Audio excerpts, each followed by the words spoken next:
Schools in Fairfax County, Virginia are preparing to include gender identity in its curriculum for grades 7 through 12. The family life education lessons will include teachings on heterosexual, homosexual, bisexual, and transgender identity. Andrea Lafferty of Traditional Values Coalition joins us from our Washington bureau to talk more about this controversial subject. Andrea, thanks for joining us. It's great to be with you. Thank you. First of all, tell us about this curriculum and the motivation behind it. Well, it's interesting. The school board voted earlier in May to add gender identity. It's not a part of the state law. It's not a part of the state school board instruction, but they've decided to add it against the will of many of the parents. And so now what we're dealing with is a vote on the family life education. Now, while we're talking specifically about Fairfax, I think it's important for people to understand this is happening across the country. So I may talk about Virginia, but listen carefully for your own community. Wow. Well, how will this curriculum impact the students? Well, it's very interesting. Right now, what will happen is, starting in kindergarten, they'll talk to them about same-sex or gay marriage. And the parents will not be able to opt out. One of the big issues is in Virginia, parents can opt their children out of certain parts of the, quote, family life education. And so now what they're doing is they're trying to move parts of it from FLE, family life education, to health, which means the parents cannot opt their children out. And so we've been poring over the regulations and the information to see exactly what's happening. But we are very, very concerned that they are doing it here in Fairfax County and perhaps other places without the parents' knowledge or consent. In 8th grade, they will be discussing, let me just say, Bill Clinton's activity along with oral and anal.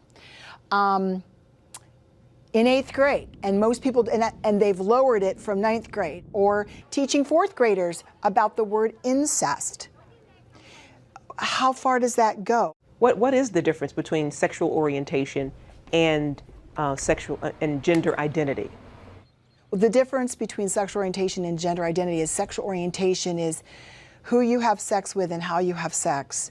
Gender identity is who you are, male, female. Are you born male or female? Are you born nothing? And they want to break down those definitions so you're no longer male or female as God created us. You're one of 52, quote, genders, or one of 100 and something genders, depending on who you talk to. It is not clear, and it is not a part of our normal cultural discussion. I don't even think it's a part of discussion in France or other European countries. It's just bizarre. And they want to force this on the kids in Fairfax County when, in fact, it's not a part of the SOLs or the required education. What's been the reaction from parents, and what can parents do? Well, in Fairfax County, it was interesting because the night of the vote on gender identity, the police, they hired a special police force, security. They actually locked 200 parents out so they couldn't get in, even though there was standing room in the back. Parents need to be very engaged. Parents need to know what is going on in their local communities. Read anything that's passed. Find out what they're teaching your kids under the guise of health, under the guise of PE or social studies or biology or family life. We're seeing just an onslaught. This thing is snowballing. And so we would just encourage you to protect your children and know what they're being taught.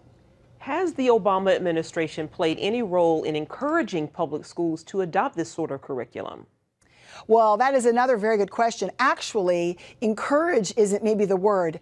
Blackmail or force. Here in Fairfax County, we were told that the Office of Civil Rights, Department of Education and Department of Justice would see to it that our federal tax dollars were pulled if gender identity wasn't added. What that means is those monies that are meant to help educate and provide for poor children that may be going without meals, that funding would be taken. So here we hear all this outcry about Republicans are, not looking out for kids, when in fact, when the president and his allies want to push this gender identity agenda, they don't care about poor children. Andrea Lafferty, thank you so much for taking the time to talk with us today. We really appreciate you joining us. Thank you.